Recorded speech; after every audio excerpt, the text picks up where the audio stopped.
శ్రీమాత్రే నమః. సద్గురు జ్యోతిష్యాలయం జూలై నెల రాశి ఫలితాలు కొన్ని అనివార్య కారణాల వల్ల ఒక 10 రోజులు లేటుగా నేను మీ ముందుకు వస్తున్నాను. జూలై 10వ తారీఖు నుండి మొదలు పెడితే జూలై 30 వరకు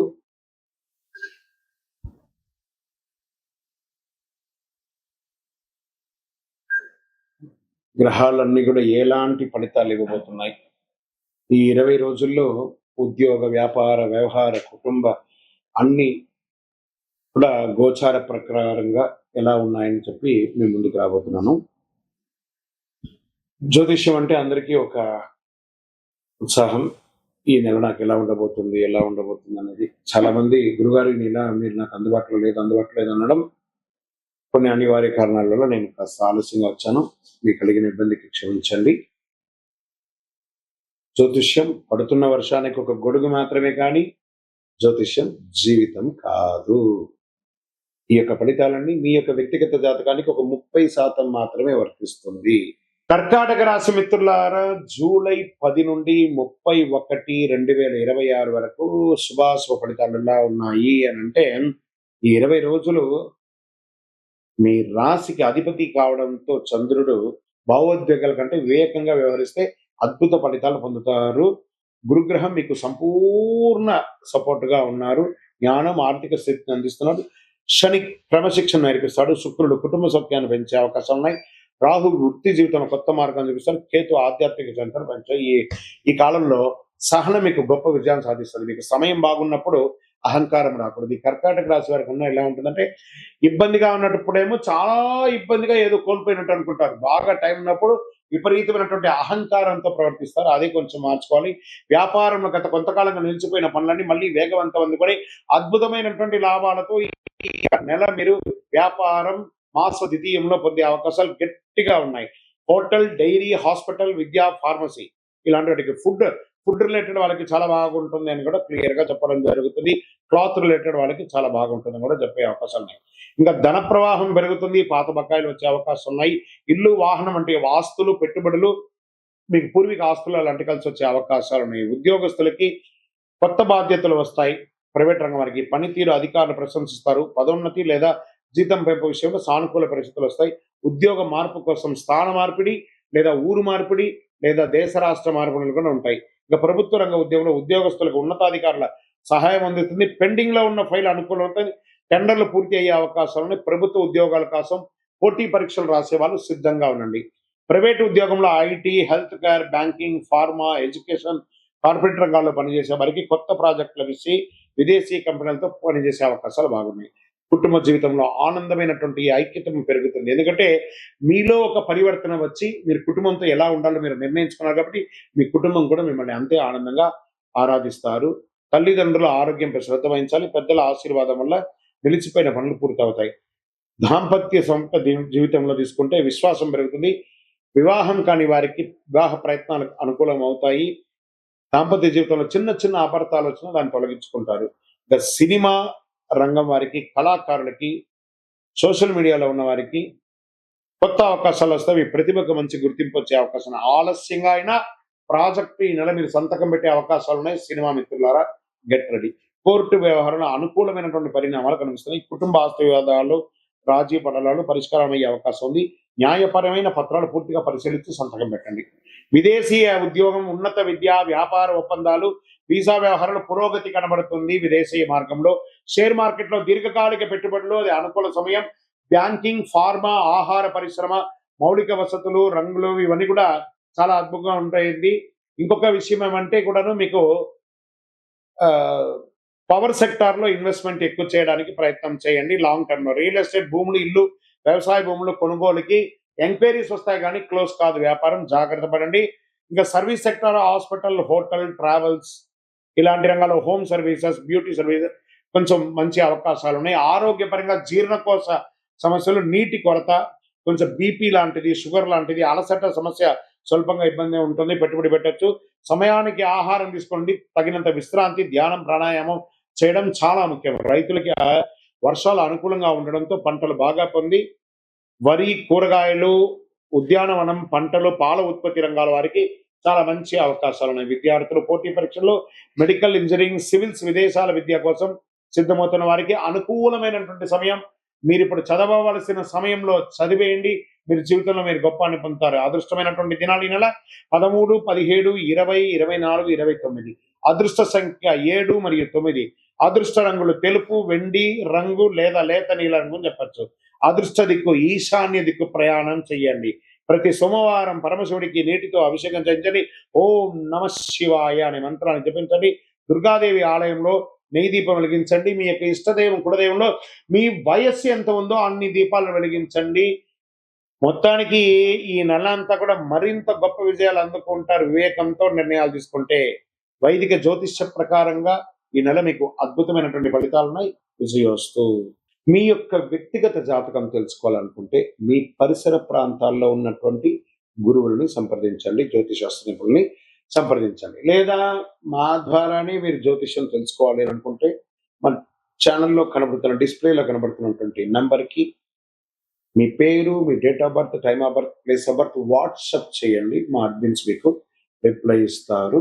ఇకను శక్తివంతమైనటువంటి ఫలితాలు పొందడానికి అతి శక్తివంతమైనటువంటి కరుంగాళి మాల, ఈ కరుంగాళి మాలను మన దేవాలయంలో 48 రోజులు పూజ చేసి సిద్ధంగా ఉంచాం. చండీ, సుదర్శన, సుబ్రహ్మణ్య భుజంగం చేసి ఇలాంటి మాల ఉంది రెడీగా. ల్యాబ్ టెస్ట్ చేసి కావలసిన సంప్రదించండి. మాతో మాట్లాడి కన్ఫర్మ్ చేసిన తర్వాతనే మాల తీసుకోండి, కానీ డైరెక్ట్గా తీసుకోండి. ఇక్కడ ఆన్లైన్లో మేము అమ్మట్లేదు. మా సంస్థకు మీరు అప్రోచ్ అయితేనే, వాట్సాప్ ద్వారా ఫోన్ చేస్తేనే మీకు ఇస్తాము. కానీ మీరు బయట ఆన్లైన్ నుంచి తెచ్చుకుంటే మా సంస్థకు ఏ విధమైనటువంటి సంబంధం లేదు. మీరందరూ క్షేమంగా ఉండాలని భగవంతుని ప్రార్థిస్తున్నాను. సర్వే జనాః సుఖినో భవంతు. ఇంటి ముందు ముగ్గు వేయకపోతే ఏం జరుగుతుంది? అదొక ప్రశ్న, దానికి ఒక ఆన్సర్. ఇప్పుడు ఎలా చెప్తున్నాం అంటే కొన్ని ప్రశ్నలకు విచిత్రంగా కూడా ఉంటాయి అని కూడా చెప్పచ్చు ఆన్సర్. ఎలా ఉంటుందంటే ఇంటి ముందు ముగ్గు వేయడం అనేది కేవలం అలంకరణ కాదు. ఇది ఒక హిందూ సంప్రదాయమైనటువంటి ఆరోగ్య, శుభ్రత, ఆధ్యాత్మిక సంస్కృతి అన్ని కలిసి ఉన్నదే ముగ్గు. ముగ్గు ఎందుకు వేస్తారు? లక్ష్మీదేవికి ఒక ఆహ్వానం. మన ఇంటికి లక్ష్మి కావాలి కదా. ఏమంటున్నాం? భాగ్యాద లక్ష్మీ బారమ్మ అనే అమ్మవారిని పిలిచేటప్పుడు శుభ్రంగా ఉండాలి కదా. సంప్రదాయ నమ్మక ప్రకారం పరిశుభ్రత ఇంటి ముందు ముగ్గు కంటే మహాలక్ష్మీదేవి కటాక్షం లభిస్తుందని డైలీ ఇంటి ముందు ముగ్గు వేస్తారు. మరి పరిశుభ్రతకు కూడా గుర్తు. ఓహో, వీళ్ళు ఇల్లు శుభ్రంగా ఊడ్చి క్లీన్ చేసి ముగ్గు వేస్తారు కాబట్టి పూర్వకాలం తెల్లవారుజామున ఇంటి ముందు ఊడ్చి నిల్లు చల్లి ముగ్గు వేయడం అనేది, పరిసర ప్రాంతాలు శుభ్రంగా ఉండేది అనేది ఆరోగ్యానికి ఇచ్చే ఒక మొదటి ఇది. ఇంట్లో ఏవో చిన్న చిన్నవి ఉంటాయి, పడిపోతూ ఉంటాయి, చిన్న చిన్న జీవరాశులు చనిపోతుంటాయి, దోమలు కానీ లేకపోతే అవన్నీ కూడా వైరస్ వచ్చేవి అన్నీ కూడా ఏం చేస్తారు? ఊడుస్తాం, నీళ్లు చల్లుతాం, కలాపు చల్లుతాం, ఆరోగ్యపరంగా ఉంటుంది ఏం చెప్తారు. జీవరాశులకి ఆహారం, దాంట్లో బియ్య పిండితో ముగ్గు వేస్తూ ఉంటారు జనరల్ గా. ఇప్పుడు కదా అన్ని వేస్తుంటారు.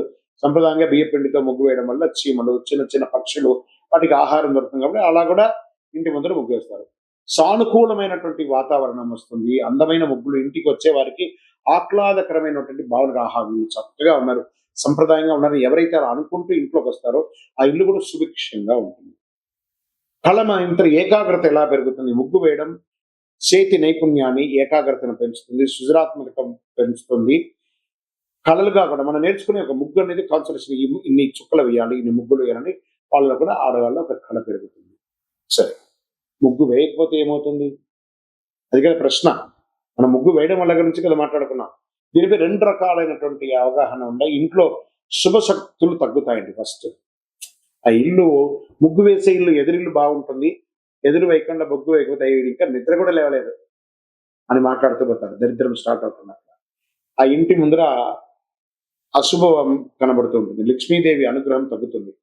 శుభకార్యాలకు అనుకూల వాతావరణం తగ్గుతుంది కొందరు విశ్లేషిస్తారు. కానీ వాస్తవ దృష్టిలో ముగ్గు వేయినంత మాత్రాన తప్పనిసరిగా ఏదైనా అశుభం జరుగుతుందా?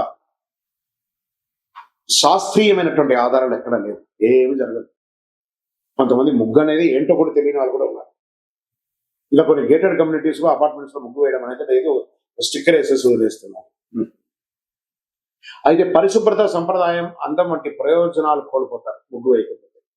వైదిక సంప్రదాయం ఏ రకంగా చెప్తుంది? ఆధ్యాత్మికంలో ధర్మశాస్త్రాలు ఇంటి పరిశుభ్రంగా ఉంచడం, దేవతారాధనకు ముందు ముగ్గు వేసి గడప కడిగి ముగ్గు వేయడం అనేది పవిత్రత చేకూరుతున్న ప్రముఖతలు చెప్తున్నారు.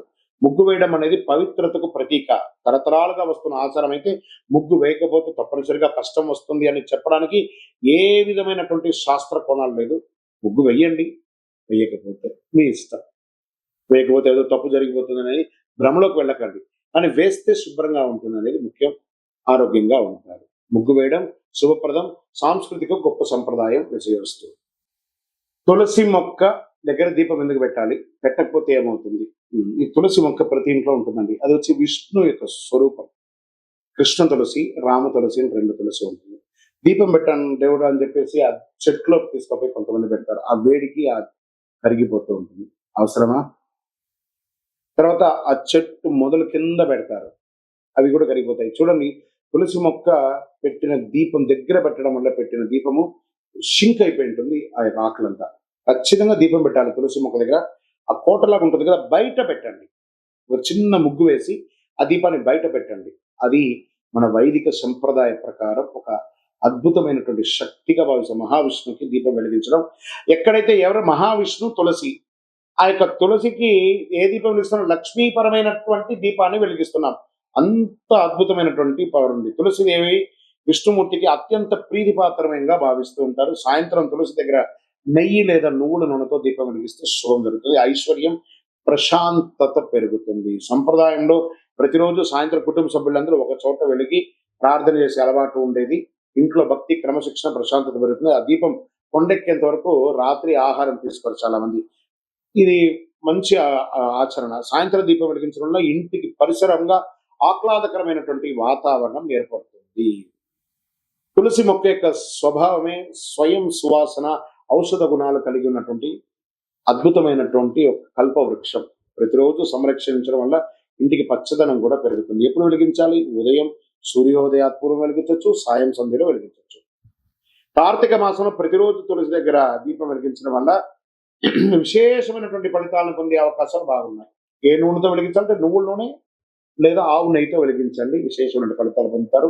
తులసి దగ్గర దీపం వెలిగించిన ఐశ్వర్యం లేదా కష్టాలు దొరకడం వంటి ఫలితాలు సంప్రదాయ విశ్వాసాలకి ఆధారపడి ఉంటుంది. తులసిలో వెలిగించడం కాదు, తులసి దగ్గర వెలిగించాలి. విజయవస్తు. నిత్య దీపారాధన చేయడం వల్ల ఫలితం ఏంటి? దీపం జ్యోతి నమస్తుభ్యం చెప్పి మనం ప్రార్థన చేస్తుంటాం. దీపం వెలిగించడం వల్ల జ్యోతి వెలిగెను, మకర జ్యోతి వెలిగెను. దానివల్ల ఏం లాభం? అజ్ఞాన్ని పారదోలే జ్యోతి వెలుగుతుందన్నమాట. ప్రతిరోజు స్నానం చేసి మన ఇంట్లో దేవుడి దగ్గర దీపం వెలిగించడం, తులసి కోట దగ్గర దీపం వెలిగించడం ఒక సంప్రదాయం అండి. ఉదయ సాయంత్రంలో ఇలా వెలిగించడం వల్ల ప్రతిరోజు భక్తితో దీపారాధన చేసి ఇష్టదైవ అనుగ్రహం పొందుతారు.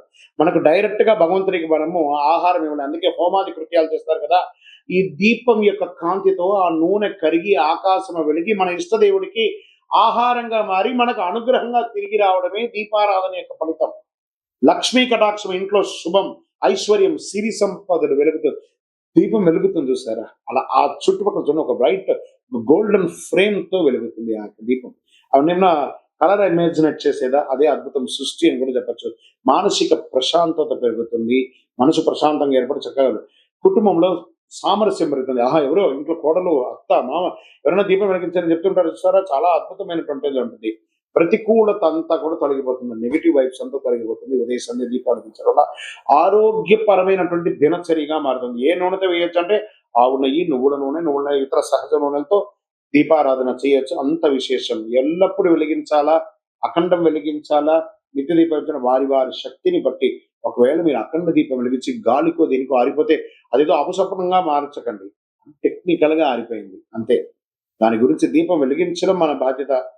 ఆ ఉండడం ఉండకపోవడం అనేది గాలిలో, ప్రకృతిలో ఉన్నటువంటి శక్తిని బట్టి. కాబట్టి సెంటిమెంట్ కి దీపాన్ని తీసుకొని వెళ్ళకండి. అది నిత్య ఉత్సవం, నిత్య పని. అది విజయవస్తు. ప్రతిరోజు కనకదార స్తోత్రం చదవాలా? దానివల్ల ఫలితం ఏమైనా ఉంటుంది కదా. ఒక పేద ముసలి ఆవిడ ప్రార్థన చేస్తూ ఉంటే ఆదిశంకరుల వారు భిక్షాటనకు వెళ్ళారు. భవతి భిక్షాన్ దదాతు దేహి కదవతి భిక్ష, మీరు నాకు దానం ఇస్తున్నారంటే ఆ ఒక బ్రహ్మచారి కుర్రోడు వచ్చాడు కదా అని చెప్పి ఇల్లంతా తిరిగి వెతికితే ఎక్కడ కనబడపోతే ఒక కుళ్ళిపోయిన ఒక ఉసిరికాయ మాత్రం ఉండిందట ఆ పేదవాడి దగ్గర.